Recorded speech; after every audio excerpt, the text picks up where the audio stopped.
Astrophysicist Adam Frank wrote a provocative op-ed for the New York Times in 2018.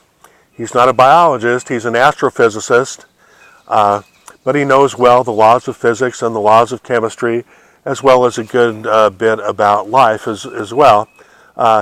His essay I found to be deeply troubling, deeply confusing, but it was one that raised important issues.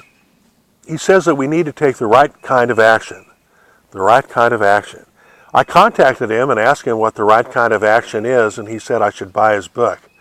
Well, we'll see about that. I may buy his book. Probably will. Frank says that the geological period that we evolved in, the Holocene, is ending. Some other climate regime is being ushered in, and I guess we don't know for sure what that's going to be, but it involves climate change. He says we need to get serious about this and start taking the right kind of action to save our civilization. He's not that worried about polar bears, he's worried about saving humans. And he says, the biosphere will go on, regardless of whether or not humankind survives.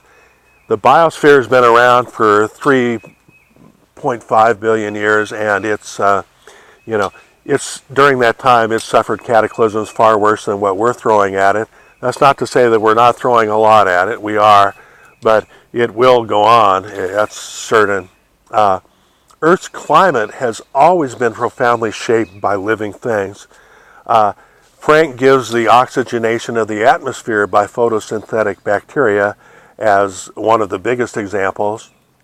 Every successful highly proliferative species has made major changes to the biosphere, and humans are no exception. Why would we be the exception? And certainly a civilization on the scale of human civilization has got to have an impact on the planet. He does say that a city is fundamentally no different than a forest.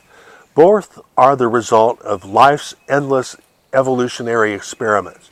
That was a quote. And forest, I'm still quoting, like grasslands, insects, and oxygen-producing microbes were once an evolutionary innovation. Unquote.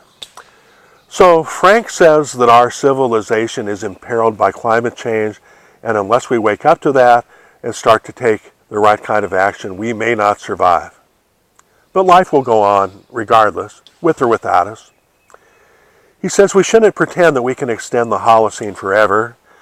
Certainly not all of the species that evolved during the Holocene will survive, and not all of the organisms on Earth now with us will survive into the future.